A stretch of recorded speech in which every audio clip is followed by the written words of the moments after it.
हरिओम प्रिय दर्शकों, यदि आपकी सिंह राशि या सिंह लग्न है तो इस वीडियो को बहुत ध्यान से देखिएगा, समझिएगा। इस वीडियो में हम समझने वाले हैं शुक्र स्थिति परिवर्तन प्रभाव को। शुक्र अब अपनी स्थिति में परिवर्तन करने जा रहे हैं। 3 मार्च को सुबह 6:06 में ये वक्र अवस्था को प्राप्त होंगे। अभी वर्तमान में अपनी उच्च की राशि मीन राशि देवगुरु बृहस्पति की साधारण राशि में गोचर कर रहे हैं और जब ये 3 मार्च को वक्र अवस्था को प्राप्त होंगे तो कुंभ राशि का फल देना प्रारंभ कर देंगे और ये 1 महीने से ज़्यादा का समय रहने वाला है। 14 अप्रैल तक का समय रहेगा और उसके बीच में कई सारी गृहस्थितियाँ बनने वाली हैं, उन्हें भी हम जानेंगे। क्या उपाय करने हैं, क्या हमें फल मिलेगा, सभी कुछ जानेंगे, तो वीडियो के लास्ट तक बने रहिएगा। देखा जाए तो शनि और ग्रहों के राजा सूर्य पहले से ही गोचर कर रहे हैं कुंभ राशि पर, जिससे कि सुंदर भार्या योग और वैभव योग का निर्माण हो जाएगा।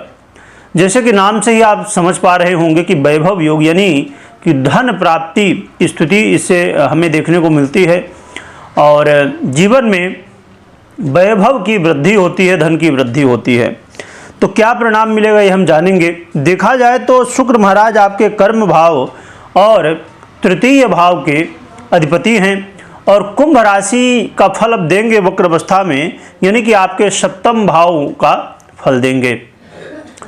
तो आइए जानते हैं कि क्या फल हमें मिलेगा। तो शुक्र का ये गोचर काल कहीं ना कहीं आपके दाम्पत्य जीवन, मैरिज लाइफ में चल रही समस्याओं का समाधान जो है तो करेगा और दाम्पत्य जीवन में वाद विवाद कलह का माहौल बना हुआ था, उसमें अब जो है तो शांति देखने को मिलेगी। व्यापारियों के लिए बहुत अच्छा मौका रहने वाला है। व्यापारियों के लिए व्यापार में वृद्धि और ख़ासकर जैसे फिल्म इंडस्ट्री, संगीत के क्षेत्र से या ब्यूटी इंडस्ट्री से या और भी ऐसे बहुत सारे क्षेत्र जो कि शुक्र से प्रभावित हैं या सूर्य से प्रभावित हैं, तो ऐसे जैसे बहुत सारे लोग हैं जो सरकारी टेंडर लेते हैं, सरकार से जुड़ के काम करते हैं, ऐसे लोगों को भी इसका बेनिफिट देखने को मिलने वाला है। इसके अलावा देखा जाए तो यहाँ पर यदि नए रिश्ते की शुरुआत करना चाहते हैं तो इसके लिए भी बहुत सही समय है, परंतु यहाँ पर ये ध्यान रखिएगा कि आपकी जन्म कुंडली में क्या स्थिति है सप्तम भाव की और ग्रह स्थिति, इनके अधिपति कौन से हैं, कौन कौन से ग्रह बैठे हैं, क्या प्रभाव है इस भाव का और इस भाव में जो यानी कि सप्तम भाव में जो राशि है उसकी क्या स्थिति है, उसके अधिपति की कई सारे पॉइंट, यानी कि कहा जाए कि सप्तम भाव किस स्थिति में है आपका। तो यदि अच्छी स्थिति है सप्तम भाव की, सप्तमेश की या सप्तम से संबंध रखने वाले ग्रहों की, तो फिर ये दाम्पत्य जीवन के लिए बड़ा श्रेष्ठ है, क्योंकि यहाँ पर सूर्य और शनि जैसे ग्रह भी होंगे जो कि विच्छेदात्मक कहलाते हैं। तो कई बार हो सकता है कि यदि आपकी पर्सनल जन्म कुंडली में ग्रह स्थिति अच्छी ना हो तो कई बार ये जो रिजल्ट है तो मिलने में जो है तो समस्याएं हो सकती हैं या रिजल्ट नहीं मिल सकता है दाम्पत्य जीवन को लेके। व्यापारियों के लिए तो बहुत ही अच्छा है।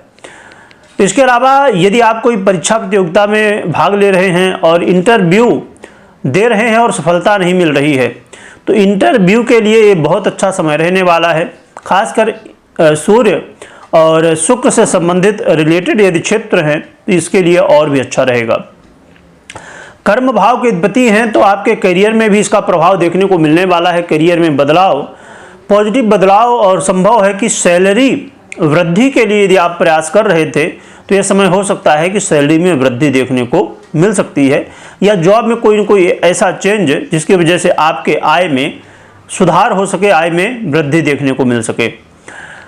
एक चीज़ यहाँ पर जरूर ध्यान रखिएगा बहुत सावधानी के साथ में, क्योंकि शुक्र का संबंध आपके लग्न से भी होगा और लग्न से संबंध बनने की वजह से व्यक्ति कई बार जो है तो विपरीत के प्रति आकर्षित भी होता है, प्रभावित होता है और जिसकी वजह से कई बार समस्याएं भी देखने को मिलती हैं। तो विपरीत का पूर्ण सम्मान करें, यानी कि आप पुरुष हैं तो महिला का, महिला हैं तो पुरुष का सम्मान करें। इससे आपके लिए अच्छा रहेगा। अपने मान सम्मान का ध्यान रखें, आपके मान सम्मान में वृद्धि भी होगी, परंतु आपको अहंकार से बचना होगा। कई बार ऐसी स्थिति में अहंकार भी पैदा हो जाता है और व्यक्ति सुंदरता की ओर अपना ध्यान थोड़ा आकर्षित करने लगता है, तो वो तो ठीक ही है, परंतु धैर्य के साथ सब चीज़ें, क्या कैसा समय है उसके अनुसार भी सब चीज़ें हमें करना चाहिए। और यहाँ पर विचारों में कई बार मन जो है तो विचलित हो जाता है। इस स्थिति में तो अपने विचारों को, अपने मन को स्थिर रखने का प्रयास करिएगा, तो ये आपके लिए अच्छा रहेगा। तो देखा जाए तो ये शुक्र का वक्र काल कहीं ना कहीं आपके लिए अच्छा फल देने वाला है। थोड़ी बहुत ये जो सावधानियां हैं उनका ध्यान रखिएगा, बाकी शुक्र का प्रभाव काफ़ी बेहतर है। रही बात कि क्या उपाय करना चाहिए, तो उपाय के लिए लक्ष्मी नारायण भगवान की आराधना करिए, इससे आपको और भी अच्छे परिणाम देखने को मिलेंगे। परंतु इससे पहले ये हमेशा ध्यान में रखिए कि कोई भी निर्णय यदि आपको लेना है तो अपनी पर्सनल जन्म कुंडली का विश्लेषण करवाइए या तो करिए। यदि आप खुद करना चाहते हैं तो इसके लिए हमने एक चैनल बनाया चिंतामणि ज्योतिष ज्ञान, जिससे आप जुड़ सकते हैं, यूट्यूब में अवेलेबल है और ज्योतिष सीख सकते हैं। कमेंट में जय लक्ष्मी नारायण भगवान लिखिएगा, लिखने के साथ स्मरण करिएगा। वीडियो देखने के लिए बहुत बहुत धन्यवाद।